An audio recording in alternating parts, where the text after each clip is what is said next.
इस वीडियो में हम आपको बताएंगे कि नवरात्रि के पवित्र त्योहार के दौरान मां दुर्गा को भोग कैसे लगाना है। मां दुर्गा की पूजा और भोग लगाना एक महत्वपूर्ण और पावन कर्म है जो हमारी आस्था और श्रद्धा को प्रकट करता है। ये वीडियो आपको स्टेप बाय स्टेप मार्गदर्शन देगा ताकि आप पूरे विश्वास और सही तरीके से मां दुर्गा को भोग अर्पित कर सकें।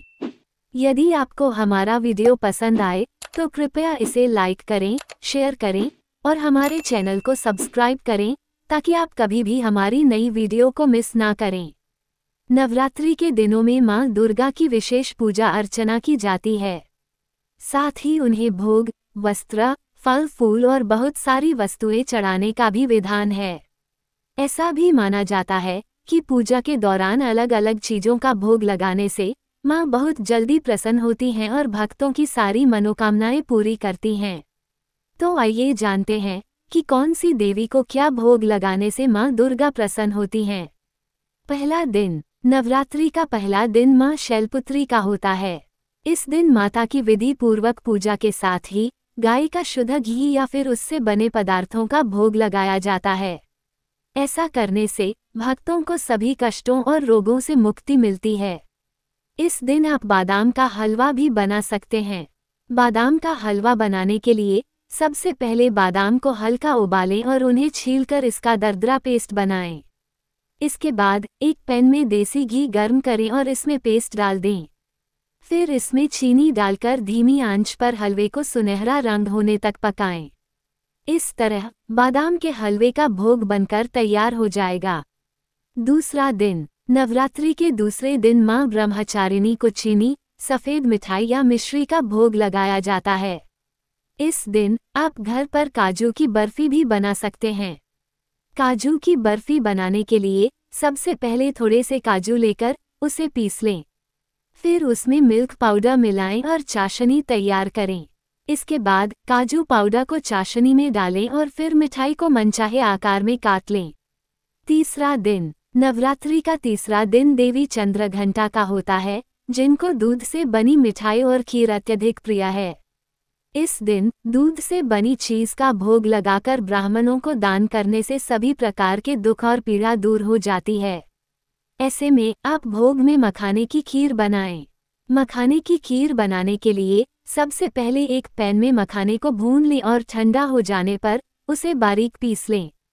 इसके बाद एक पैन में दूध, मखाना, चीनी, मेवे और इलायची पाउडर डालकर उसे अच्छे से मिला दें और धीमी आंच पर पकाएं। इस तरह आपकी मखाने की खीर तैयार है। चौथा दिन। मां दुर्गा के कूष्मांडा स्वरूप की पूजा नवरात्रि के चौथे दिन की जाती है। इस दिन मालपुए का भोग लगाया जाता है। यदि आप किसी कारणवश मालपुए का भोग न लगा पाए तो माता रानी को गुड़ का भोग भी लगाया जा सकता है। मालपुए बनाने के लिए सबसे पहले दूध में चीनी डालकर 1 घंटे के लिए रख दें। इसके बाद एक बर्तन में आटा छानें। फिर इसमें सौंफ, इलायची और नारियल का बुरादा डालकर मिलाएं। जब दूध में चीनी घुल जाए तो इसको आटे में डालें और मिलाएं। इसके बाद एक कढ़ाई में घी डालकर उसको गर्म करें, फिर उसे पूरी के आकार में घी में डालें।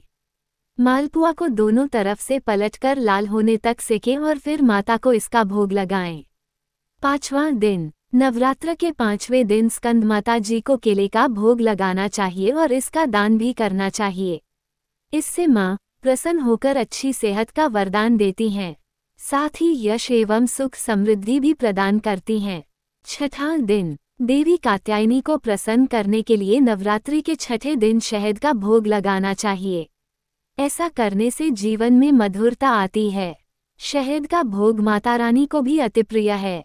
ऐसे में आप शहद का प्रयोग करके कद्दू का हलवा भी बना सकते हैं। सातवां दिन। 7वें दिन मां कालरात्रि को गुड़ या मेवों से बनी चीजों का भोग लगाएं। इससे मां आपके ऊपर आने वाले सभी संकटों से आपको दूर रखेंगी। ऐसे में आप गुड़ और मेवे से बने लड्डू का भोग लगा सकते हैं। लड्डू बनाने के लिए मेवे को बारीक काट लें और देशी घी में भून लें। इसके बाद गुड़ को कढ़ाई में डालें और पिघलने पर उसमें कटे हुए मेवे डालें। हल्का ठंडा होने पर उसके लड्डू बना लें और माता रानी को भोग लगाएं। 8वां दिन। 8वें दिन महागौरी को नारियल या उससे बनी मिठाइयों का भोग लगाएं। इससे माँ खुश होती हैं और अपने भक्तों की सभी मनोकामनाएं पूरी करती हैं। ऐसे में आप माता के लिए घर पर नारियल के लड्डू बना सकते हैं। नारियल लड्डू बनाने के लिए कसे हुए नारियल गोले को हल्की आंच पर एक कढ़ाई में भून लें। इसके बाद इसमें दूध और खोए मिलाकर फिर से अच्छे से भुनें। फिर ठंडा होने पर लड्डू बना लें और माता को भोग चढ़ा दें। 9वां दिन। नवरात्रि के आखिरी दिन माँ दुर्गा के 9वें स्वरूप सिद्धिदात्री की पूजा होती है। इस दिन खासतौर पर माँ को तिल का भोग लगाते हैं। ऐसे में आप तिल के लड्डू भी बना सकते हैं या अनार भी अर्पित कर सकते हैं। ऐसा करने से माँ दुर्गा अनार के दानों की तरह आपकी जिंदगी के अलग अलग पड़ाव को भी एक कवच प्रदान करती हैं। इस तरह से इस लेख में हमने जाना कि माँ दुर्गा को कौन से भोग प्रिय हैं और किस तरह अलग अलग प्रकार के भोग बनाकर हम देवी माता को अर्पित कर सकते हैं। अगर आपको ये जानकारी अच्छी लगी तो ऐसी ही अन्य महत्वपूर्ण जानकारी के लिए बने रहिए। जय माता दी।